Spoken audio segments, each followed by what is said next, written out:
l'ai gardé comme un beau rappel. Un jour tous les déchets pelures, j'ai trouvé l'idée naturelle. Autant parfumer ma voiture. Oh ma voiture, les mandarines de Zeyna. Oh les mandarines de Zeyna.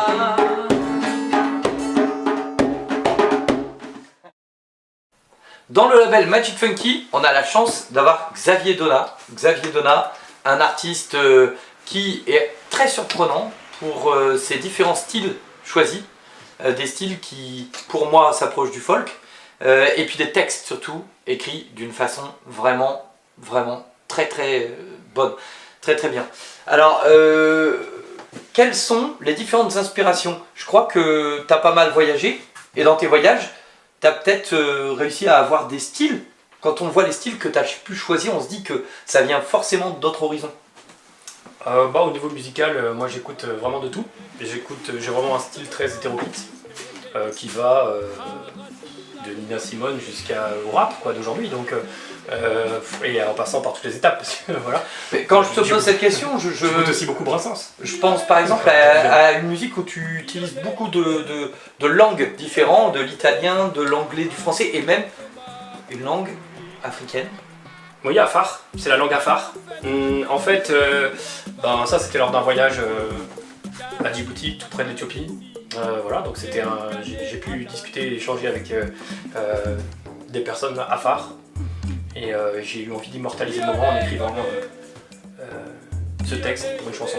Tu avais la chance d'avoir les traducteurs sur place. Exactement.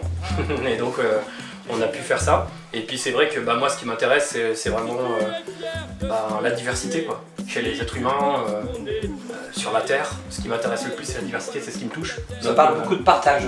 Oui, c'est très intéressant d'essayer de se côtoyer, de se comprendre, de se connaître les uns et les autres en fonction des différents endroits où on habite sur Terre, différentes cultures. Et ça m'a toujours fasciné. Et sur l'une des musiques aussi, tu as choisi de parler de ce partage via des éco-villages, peut-être même sous fond de disco, c'est ça? Oui, alors il n'y a pas le terme éco-village dans le... Mais ça touche bien à ça. Oui, d'une certaine manière, exactement.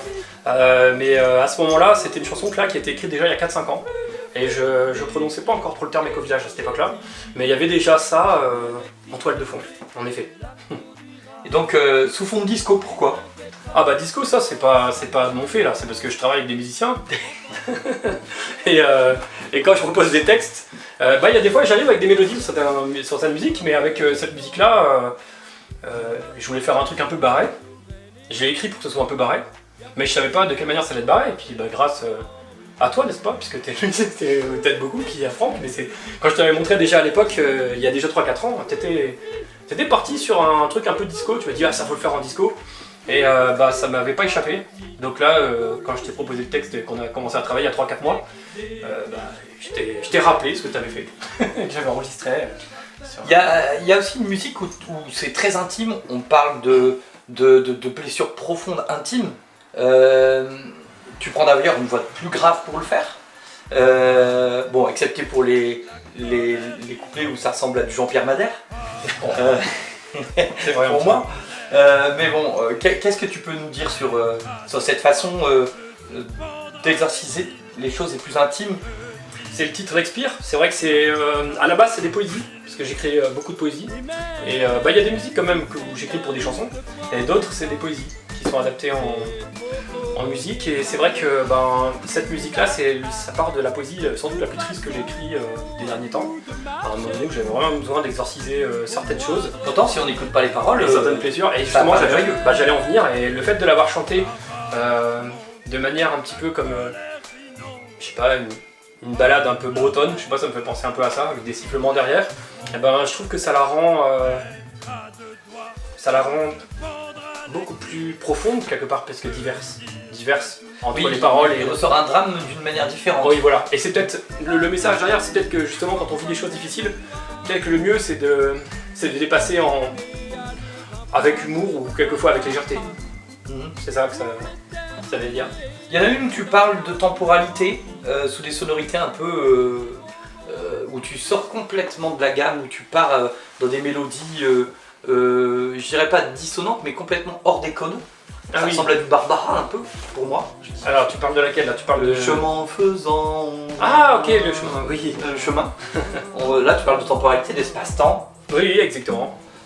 Est-ce que l'espace-temps, ça a quelque chose d'important? Il y a quelque chose d'important à dire là-dessus? Oui, bah l'espace-temps pour moi c'est quelque chose de très important. Souvent que ce soit dans les différents métiers que j'ai exercés et dans la relation avec autrui, j'ai toujours l'impression que l'espace-temps c'est important. Et dans ma tête, je raisonne tout en espace-temps. Parce que si on n'est pas ensemble, centrés sur soi-même, dans le même espace-temps, alors on se rencontre pas. Parce que s'il n'y a pas cette notion d'espace-temps, on est en différé. Et je pense que c'est beaucoup un problème actuellement avec tout ce qui se passe sur la Terre et toutes les choses qu'on doit faire. Donc c'est-à-dire qu'on n'est pas là quand on sait qu'on doit faire plein de choses. Avec les écrans aussi, parce qu'il y a une sorte de, quelquefois, de temporalité différée avec ce qu'on voit, ce qu'on ressent, alors qu'on a la réalité autour de nous. Et souvent, ouais, je trouve que l'espace-temps, c'est vraiment quelque chose qui est très important. Je le dis souvent, parce que pour moi, le gage d'une bonne relation, c'est vraiment d'être authentique et d'être soi-même dans le moment qu'on est ensemble. Parfois, il y a deux personnes saines, mais elles sont pas dans le même espace-temps, et malheureusement, elles Elles sont sont pas en en profiter. Ah, c'est un peu ça, ouais. Donc c'est pour ça que je le dis souvent. Mais par contre, dans la chanson là, j'explique à la fin que peut-être en ayant cette obsession de l'espace-temps, c'est peut-être aussi un autre problème. Ça, c'est déjà plus Oui, personnel. parce que du coup, t'es plus dans l'espace-temps de personne. Parce que plus personne n'a la même obsession que toi. Non, mais c'est pas forcément que j'ai une obsession d'espace-temps. C'est juste que je me moque du fait de réfléchir à ça constamment. Donc c'est là où peut-être à un moment donné, c'est le serpent qui mord sa queue. Cet album, il parle beaucoup de relations. Mais d'une manière plutôt subliminale ou cachée. Je pense par exemple à des codes. T'as voulu cacher des codes dans le titre. Qui est juteux, les mandarines.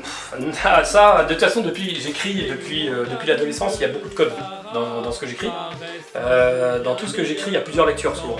Il y a une lecture au premier degré, puis après, si on veut en voir davantage, il y a souvent des doubles sens. Ça va passionner nos auditeurs qui sont dans la symbolique. Ouais, et après, il y a souvent un double sens, parfois un autre niveau de compréhension, et puis il y a des fois, il faut connaître un peu plus les choses que je voulais mettre personnellement. Pour comprendre, mais ça c'est pas tout le monde qui peut le savoir, c'est juste faut que Le chemin. Ouais. Il y a un chemin. Ouais, et puis il y a aussi une dimension personnelle, quoi. Donc voilà, ça c'est tout le temps, parce que sinon, si je mets pas une partie de moi dans ce que j'écris, c'est pas... Il y a l'idée tu vas pas qu'offrir une écoute aux auditeurs. T'as quelque chose d'initiatique quand même. Mais la vie est initiatique. Mais dans ton album, Ah oui, en avant, on le sent. bien sûr, mais déjà l'album pour moi ça a été aussi une initiation. et la vie est initiatique entre le point de départ et le point d'arrivée, et je vois tout comme ça en fait, comme un apprentissage permanent, et ça se voit dans les textes forcément, et puis en ce moment même dans ma vie pour moi, mais c'est comme ça, c'est une initiation permanente. Alors maintenant, plus au niveau des relations, mais au niveau sociétal, je dirais, ta musique vachement engagée sur des mesures qui ont été prises notamment en 2021. Oui, 2020 même. Ouais, 2020, oui, il y a bien sûr des textes assez engagés. C'est pas très étonnant pour ceux qui me connaissent. Néanmoins, l'album il est pas super engagé par rapport à ce que t'aurais pu faire par rapport à ce mieux qu'on pourrait attendre. pire. Ouais, c'est pas mieux ou pire, dépend. parce que c'est ce que j'avais en moi depuis les derniers temps, puisqu'on a ce qu'on a fait avec les musiciens, parce que je suis venu avec une cinquantaine de textes, hein, donc ça aurait pu tomber sur d'autres choses. La musique dont je parle, elle s'appelle Où sont parties nos libertés.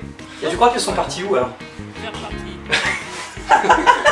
Tu parles dans la société ou tu parles... Parce que la liberté, on l'a tous au fond de nous si on décide de la prendre. Comme je dis souvent, faut pas être résilient, faut plutôt être congruent, c'est-à-dire essayer de faire ce qui nous ressemble. La date de sortie. La date de sortie, bien sûr, la date de sortie de l'album Les Mandarines de Xavier Donat, ça sera le 11 mai. Exactement, donc ne loupez pas cette date, ne loupez pas cet événement, ça sera sur Spotify, Deezer, Music Cloud, Music Apple Store, YouTube et toutes les plateformes. Donc à vous, accrochez votre ceinture pour le 11 mai. C'est parti. L'amour qui va et la vague de larmes.